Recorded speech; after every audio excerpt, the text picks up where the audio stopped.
Hello everyone, this is part 2 of the FAPS training class, so let's continue. So now we're going to talk about PST Mobile and the new features that we've added within the last year. So one of the newest features that we were able to add was viewing attachments and from pretty much PST in the app. So if you add attachments into a job in PST and you make them viewable by server, your server will be able to pull up that job in the app and view the documents. And here you can see some screenshots of that, what that looks like. Unfortunately, I cannot run a demo doing a video like this because I cannot make I'm not sure how to make my phone reflect, but there are some links here of videos that I made where I show you exactly how the procedure goes, and how it looks on the phone. So pretty much like the one thing I can kind of run and kind of show you is if you are on PST. So let me go to a job. This is what I'm talking about. So you go to attachments, and let's say you add documents for service. Make sure that those documents for service have flagged, viewable by server. And then that will pretty much go into the app, and then your server can see it under attachments. And then they can click view and they will see it like this. They can download this and then print them out. So it makes it really easy. So that way you don't have to email them. From WebPST, I can go to the same job. And then you just go down to the attachments area, documents for service, make sure you have view by server selected. Okay. So that's pretty much how you make those documents viewable by viewable by server. I'm sorry. The next thing we did was the ability to electronically sign returns from the PST Mobile. So just like they were able to assign them from PSTProStatus.net, now we added that feature into PST Mobile. Here's the link of the video how to do all of that. Pretty much when they are in the app, there is a menu button on the top left-hand corner, and then they have the option where it says signed affidavits. And when they go there, they are able to see their affidavits, and they can go ahead and hit accept so that they can accept that that affidavit as, being good. Or they can reject it if something is wrong, in which case you would get a comment in the system letting you know why they rejected it. Just generate it again, fix it, attach it, and it'll be back in the app for them to be able to electronically sign it. So you can watch this video. I show you exactly how the server goes through and electronically signs it, and it is a very good video for you to probably forward to your process servers, so that way they can see those instructions and be better guided. We also added routing, which was a highly ticket item. This feature was one of probably the #1 requested feature for our mobile app. So we pretty much added the ability to route your addresses. So you go ahead, pretty much what you do is that you go ahead and you select the jobs that you want to route, just like I did here. And then there's going to be an icon at the bottom of the app, which has a little car. So when you tap on that car, it's going to take you to the window where you will create your route. So you can select the addresses that you want to go to. Sometimes there may be more than one address in one job. So you want to make sure that you're selecting the one that you want to be part of that route. And then when you hit next, it's going to also ask you where you want to start your route from. So it can be from either your home address or maybe one of the addresses that you're going or your current location. And then when you hit next, it's going to take you to the optimized route. So the optimized route is pretty much what we believe is or what the routing mapping feature makes it the most efficient. However, if you want to move your addresses around, you can hit the little pencil up here that you can see, and that is going to allow you to edit the route where you can move the addresses up and down in the order that you want. And then when you hit the check mark, it's going to give you the alternate route instead. So you have the ability to either use the optimized route or the alternative route that you created. And then you just kind of, there's a directions button that you can see right here. If you do that, it's going to open up your maps, your Maps application, whether it's Google Maps or Apple Maps, depending on what you have set up on your settings in the app. So it's going to do that, and then you can go ahead and hit start, so that way it can route you there with the GPS. And then if you need to update that job, you can just tap right there so there's this arrow right here. If you tap on this line right here where it's going to have the party to be served and the job number, it's going to take you inside the job, and then the process server can go ahead and update with an attempt or service information, etc. So once again, here's a link to that video where I go very in detail. I show in the app how it works. So go ahead and watch that. And once again, send it to your process server so that they're better informed and they're able to follow those instructions and have a better visual.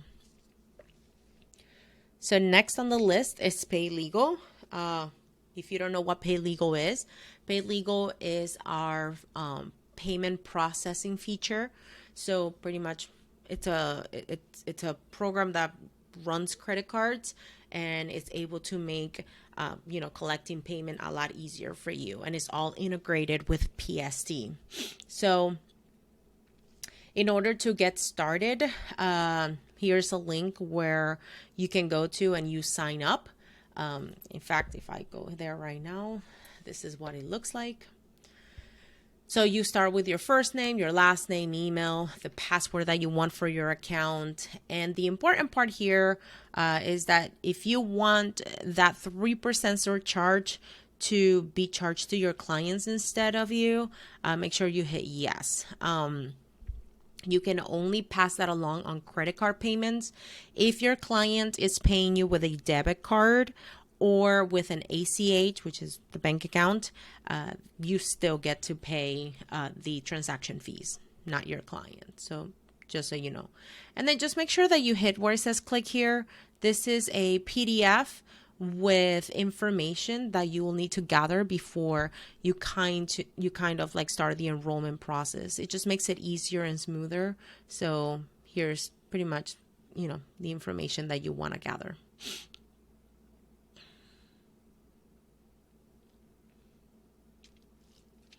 The applications are typically approved in under an hour or so. So accepting payments after you approve pretty much happens immediately. So it doesn't take long, which is great. With that, you get a PayLegal dashboard. Here you can see payments, you can conduct refunds, you can handle disputes. So let's say one of your clients is disputing the charges, you can dispute that through the dashboard. You can run certain reports, and you can pull all of your customers that have paid you via PayLegal. So if you go right here to this link, which is the login page, let me see if I can go ahead and actually it's not that.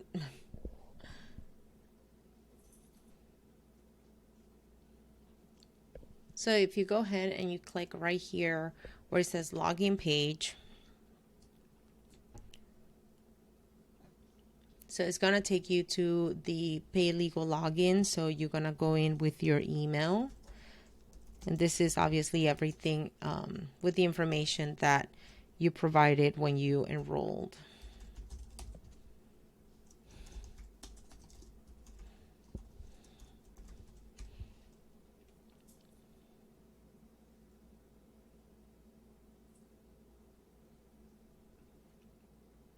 And then when you log in, the dashboard looks something like this.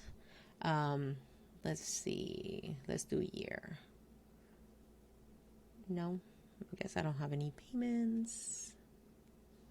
All right, so right here you can see payments. So here are some payments that I have submitted. If you need to run a refund, it's just as simple as clicking those three dots right here all the way on the right hand corner, and then you can just click refund, and then the process starts. If you want to see the customers that have paid you via PayLegal, you can go to customers and you will see them here. Now, keep in mind, you're not going to see all of your clients in your database. This is just the clients that have submitted payments via PayLegal. And then if you want to go to reports, you can go to reports and see which reports you can run. Or if there's any disputes, you will see them right on this window, so on and so forth. So that's pretty much the PayLegal dashboard. Let me get out of here.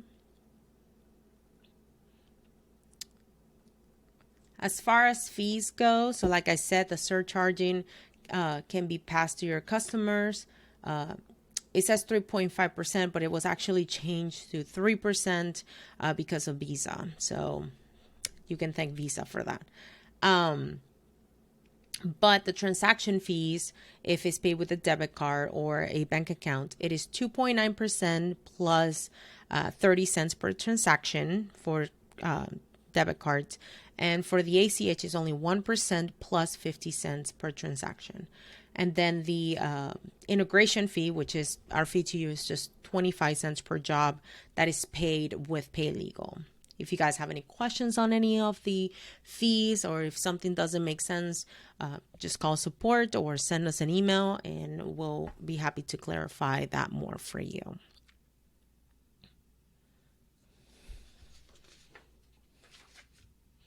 So now I want to talk about some of the existing features that already exist in PST. This is nothing new. This is things that have been released probably in over a year, just things to touch on to make it easier. Pretty much features that we get a lot of calls on about. So the first thing I want to talk about is the alternate view. So the alternate view, it's that view that the window's bigger. Pretty much what we did is that we took the party to be served window and we put it on the main job window. So everything is seen in one big window.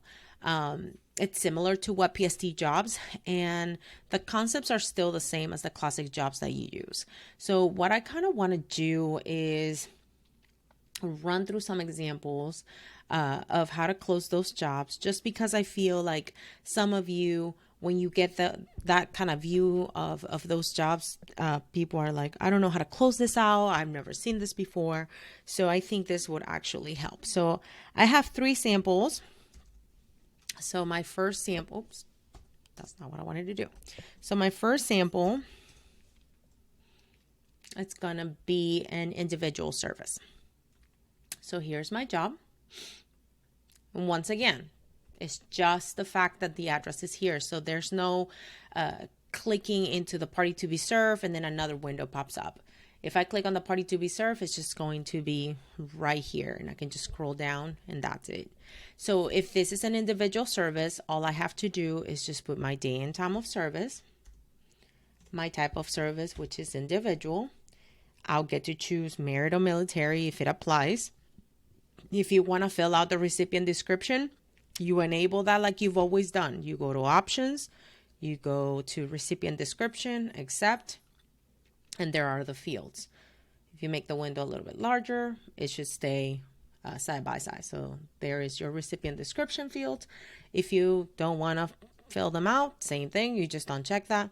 You turn it off. That is it. You would check this is the actual service information, which in this case, it does it kind of automatically. And then you go to comments. If you have to add any comments, then you go ahead and do that. If not, you're good to go. Hit accept. It's going to ask you to verify the invoice. Click OK. Everything looks good. Accept.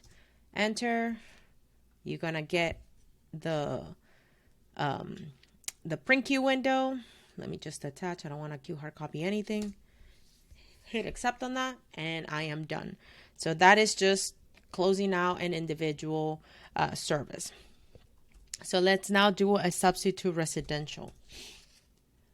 So with substitute residential, we all know that we do, we go into the party to be served, we do a copy, add, and paste, we add the first name, the last name, the relationship.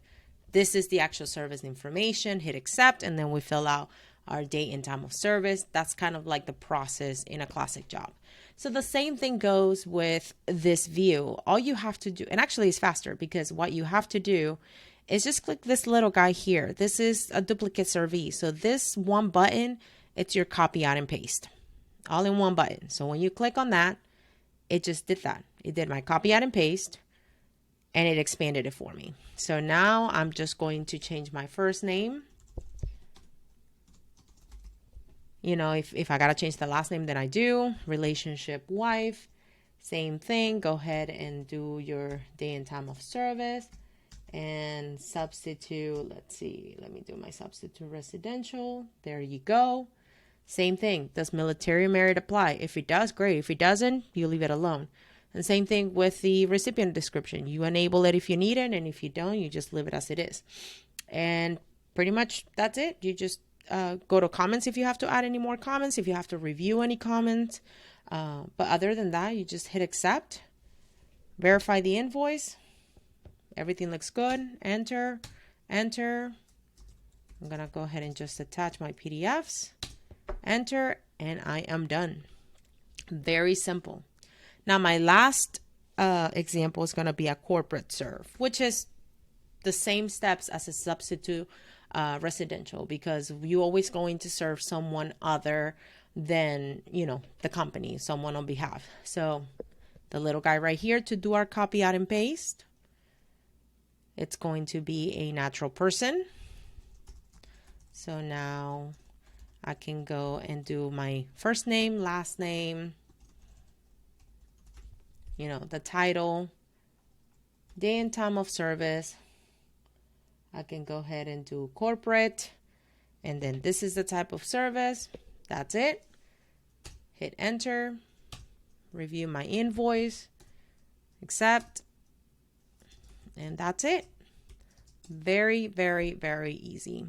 There's really no more to it. The concepts are still the same. Like I said, the only difference is that you're not opening that second window. And then your copy, out, and paste is just that one little button. So I hope that makes it a little bit easier and less scary. If you want to see this kind of view on all of your jobs, so right now, if you get a job like this, and you know, and all of your jobs don't look like this, is because it's the enhanced jobs. But if you want to see all of your jobs like this, like the ones that you enter in PST, whether they're classic or enhanced jobs, if you just want to see this view for everything, all you got to do is go to setup, go to application settings, and just change from tall to alternate. And now all your jobs will be on that alternate view, so you can see everything on one window. And this is per workstation, so it just depends on people's preferences. Okay. So I added a slide here that shows you how to do that. And like I said, settings are per workstation. The next thing I want to talk about is the include endorse service copy. So about a year ago, we implemented this feature, which allows you to pretty much scan that copy of the summons or subpoena that needs to be endorsed. And then when your server electronically signs the affidavit, there's going to be that checkbox that says include endorsed service copy. And as long as you have that document attached before the process server electronically signs it, then everything gets merged together. So you just want to make sure that when you upload that document, it'll be either under summons, either under alias summons, subpoena, or order. That purpose must be one of those. And then when your server electronically signs it from the app, that checkbox shows right here at the bottom, and it's going to be automatically selected. If your process server is still electronically signing from pstprostatus.net, the checkbox will be shown right here. So they're going to click on sign affidavits. It's going to be shown right here. They do have to check it, and then they can go ahead and continue with electronically signing. So the important part that you need to remember in the office is that when you go to the job, so let me go to the last job that I was in, and you go to attachments, and then you upload, let's see, that document for service, let's call it a summons. Make sure that your purpose is either summons, subpoena, an order, or an alias summons. Those are the only ones that, that work. We do not have the option of writ. So if you get a writ of garnishment, just select summons and, and that's it. And then it does not have to be viewable by server. It doesn't have to be viewable by client. You just have to have it attached. That is all. You hit accept, accept. And then when your process server goes and electronically signs that, it's just going to be ready. In fact, I believe,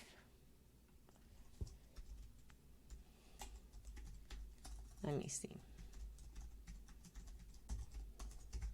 I believe I can show you guys real quickly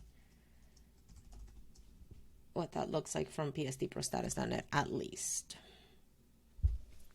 Let me see. So if I go to signed affidavits, really? I might not be able to.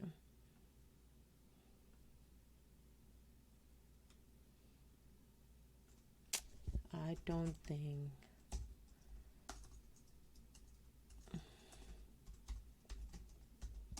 Maybe I'm in the wrong. Let's see. I was in the wrong web address. Okay. So that's the one. So I just got to make sure I click this box, or the process server has to make sure to remember to click this box. And no, there is not a way to do this by default. I'm sorry. It is by default in the mobile app. So another reason to use the mobile app instead. This is the old version to do it.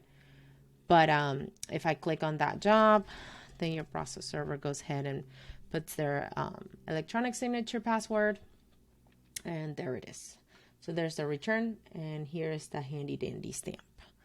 And then you want to make sure that it's just a copy of the summons. You do not want to add the summons with the complaint and everything behind it, because it's gonna, something like this happens and you're not filing all that back.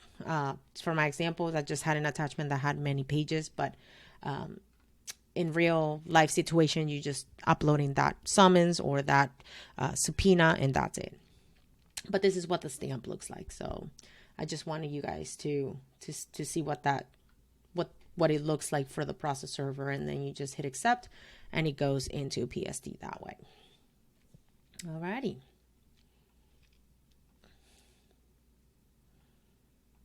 I'll kind of show you guys here what the stamp looks like. Here's the signature, and it goes right there on top of the subpoena. Now, for the process server's initials to show up, make sure. So if I go to setup, servers, edited server, pull up your server, make sure that those initials are right here. Okay, so that's where you're adding them. And then obviously the license gets pulled from licenses. Okay.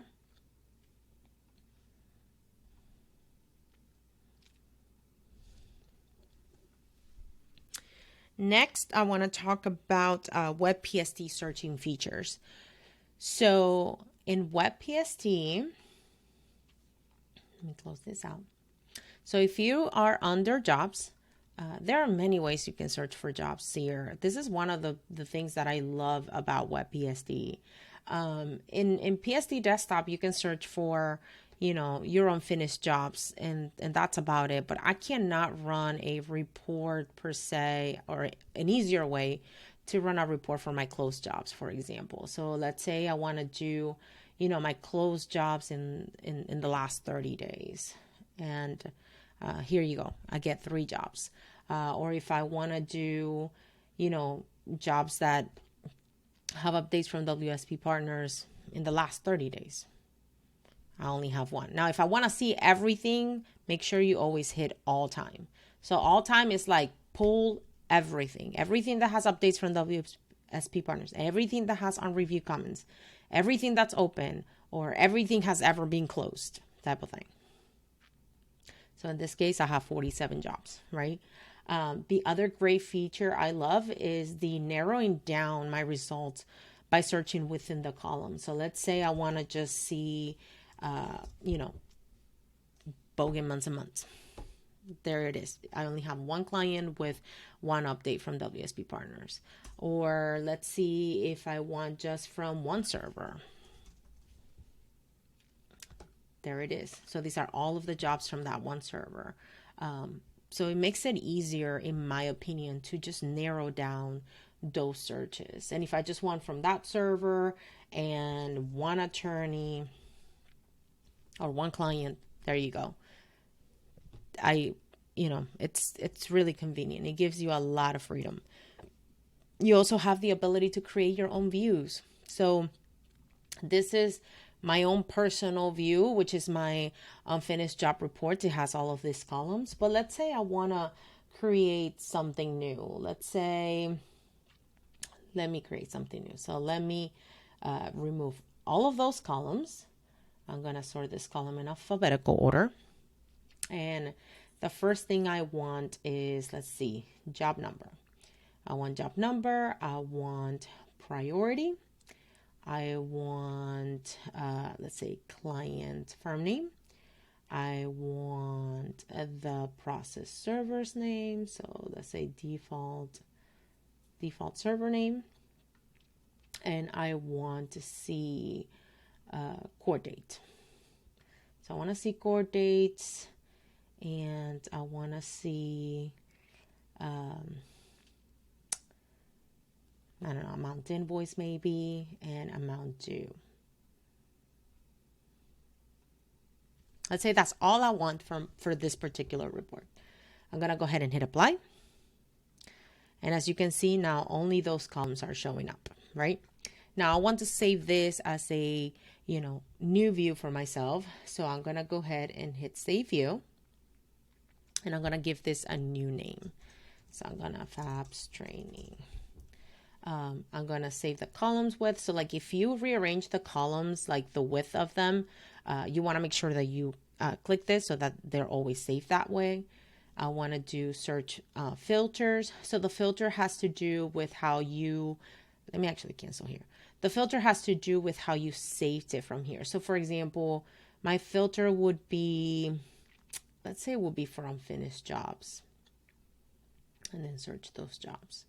There you go. So it would only be for unfinished jobs. I'm going to do all time because it would be like every unfinished, like every open job. And now let me save my view. So I'm saving the columns width. I'm saving the search filters, which would be this stuff right here. I'm going to add it to my favorites. And if you want to set it as a default, meaning when you go to jobs, that's the report that is going to show up automatically or populate for you, you want to check this box. In my case, I'm not going to do that. But then I'm going to do save as a new view. It's going to be training. I'm going to save that. And if I go to my save views, you can see the different ones I've made. So here's the one I just did. And then I can see it on my drop down list here. So if I go back into my default one, it's going to give me everything I had, all the other columns. If I go to the one that I just created, it's going to give me different columns. So I just kind of wanted to go through that because it's a very powerful feature that WebPST has. And I personally think that is not talked about enough. So if you guys have any questions, whether it's about WebPST or views, please contact support. We're always here to help you and answer all of your questions.